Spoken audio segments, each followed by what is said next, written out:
5 seconds. Start.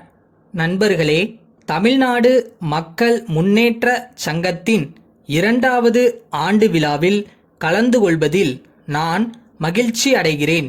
இந்த சங்கத்தைச் சேர்ந்த அங்கத்தினர்கள் பல்வேறு வழிகளில் சிறந்த சேவை செய்து வருவதை நான் அறிவேன். இவர்கள் மக்களுக்கு மேலும் மேலும் சிறந்த சேவை செய்ய வேண்டுமென்று கேட்டுக்கொள்ள விரும்புகிறேன். நமது நாட்டில் தற்சமயம் பல துறைகளிலும் சிறந்த முன்னேற்றம் ஏற்பட்டுள்ளது. தொடர்ந்து பல 5 ஆண்டு திட்டங்கள் வெற்றிகரமாக நிறைவேற்றப்பட்டுள்ளன. தொழில் அபிவிருத்தியும் விவசாய அபிவிருத்தியும் ஏற்பட்டுள்ளன. இதன் காரணமாக நாட்டின் பொருளாதாரம் பெரிதும் முன்னேற்றம் கண்டுள்ளது. மக்களின் வாழ்க்கை தரமும் உயர்ந்துள்ளது. இதில் எந்தவிதமான அபிப்பிராய பேதமும் இருக்க காரணம் இல்லை. இருப்பினும் நாம் ஒன்றை மறந்து விடுவதற்கில்லை. மக்கள் தொகை பெருக்கத்தைத்தான் நான் குறிப்பிட விரும்புகிறேன்.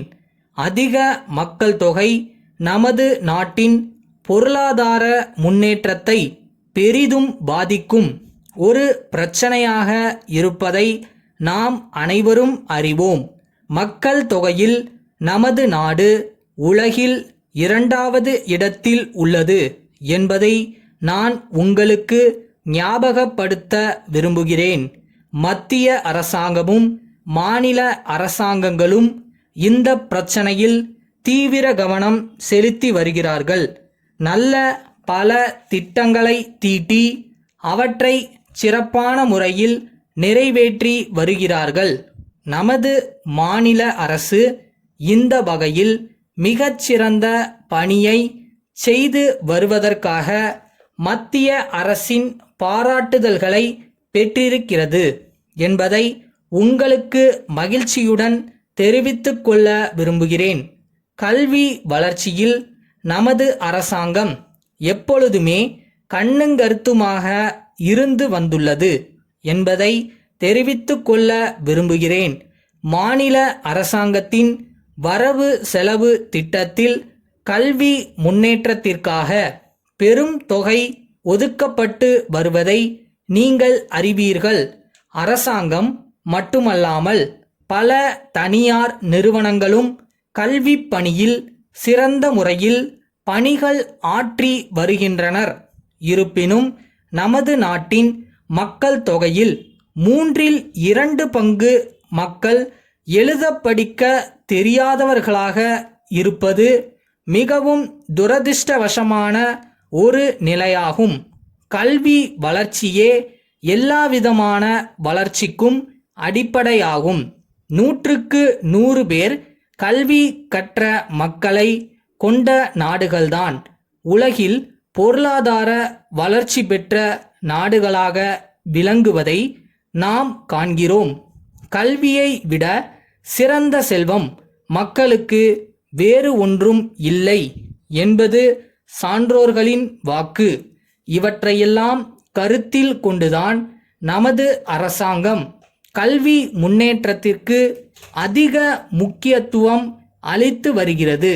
இதில் ஓரளவு வெற்றியும் கண்டுள்ளது என்பதை அறிய நாம் மகிழ்ச்சி அடைகிறோம். எனினும் இன்னும் செய்ய வேண்டியது அதிகமாக இருக்கிறது.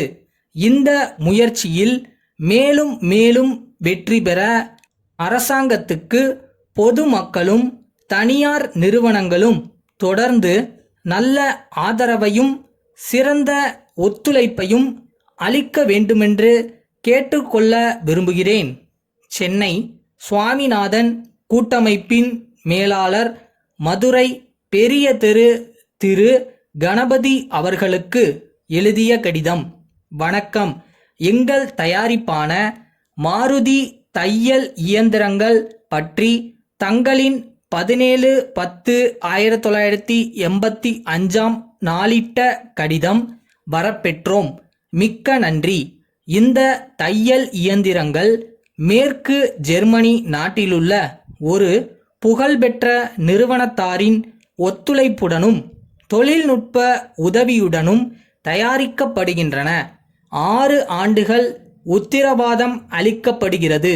இயக்குவதற்கு மிகவும் சுலபமாக இருக்கக்கூடிய வகையிலும் மிக அழுத்தமான தையல் திறன் கொண்டுள்ளதாகவும் இவை தயாரிக்கப்பட்டுள்ளன. விற்பனையுடன் எங்கள் கடமை முடிந்துவிட்டதென நாங்கள் கருதாமல், விற்பனைக்குப் பிறகும் உபயோகிப்போரின் நலனை கருத்தில் கொண்டு விற்கப்பட்ட இயந்திரங்களின் பராமரிப்பில் நாங்கள் அதிக கவனம் செலுத்துகிறோம். தாங்கள் மதுரை விற்பனையாளராக இருக்க விரும்பினால் தங்கள் நிறுவனம் பற்றிய எல்லா விவரங்களையும் எங்களுக்கு அனுப்பி வைக்க கோருகின்றோம். அல்லது தாங்கள் நேரில் வந்தால் இது பற்றி பேசி முடிவு செய்யலாம் என்பதை கூறிக்கொள்கிறோம். தங்கள் நம்பிக்கையுள்ள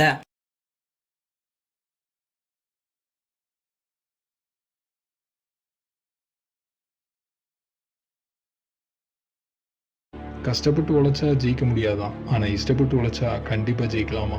ஸோ செய்கிற வேலையை ஜாலியாக பண்ணுங்கள்.